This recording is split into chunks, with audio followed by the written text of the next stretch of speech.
यदि आपके भीतर भक्ति है, यदि आप वास्तव में भक्तिमान हो, यदि आप भक्त बन करके एक स्थान पर रहना चाह रहे हो तो रहो ना, किसने मना किया।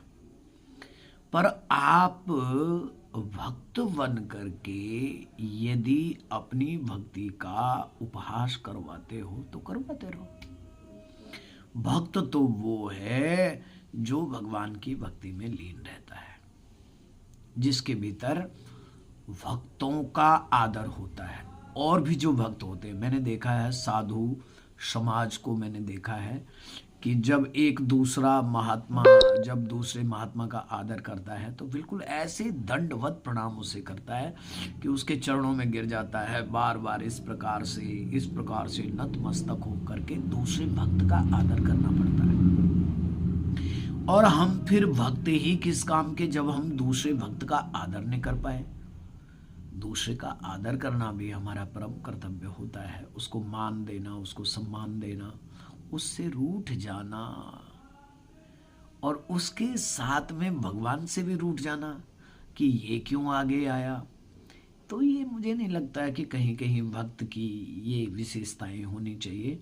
भक्त तो वो है जो भगवान की नज़दीक जा कर के अपने साथ सब जितने लोग हैं सब लोगों को अपने साथ लगाए और सनातन धर्म के मार्ग पर प्रशस्त करे, वो भक्त है। भक्त वही है जो भजन करता है किंतु औरों को भी प्रेरित करे, औरों को भी ईश्वर के बारे में बताए। अगर ऐसा ना होता तो ये पुराण शास्त्र वेद इतिहास ये सब जगाने के लिए हैं, ये सब अलग जगाने के लिए हैं कि भाई तुम इन्हें पढ़ो और उस ईश्वर के बारे में जानो।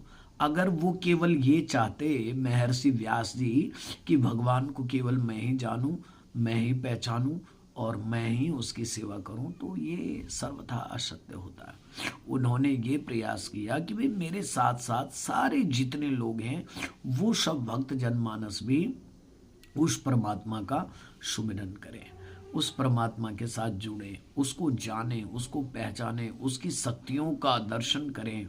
उसके भीतर जो असहनीय जो शक्ति है, जो आनंद देने वाली है, जो प्रेम देने वाली है, जो सुख देने वाली है, जो शांति और कृपा बरसाने वाली शक्ति है, उस शक्ति का सभी लोग लाभ लें। इसलिए संतों ने, मनुष्यों ने, विद्वान जनों ने उसको क्या किया है, उसको आगे की ओर बढ़ा करके अपने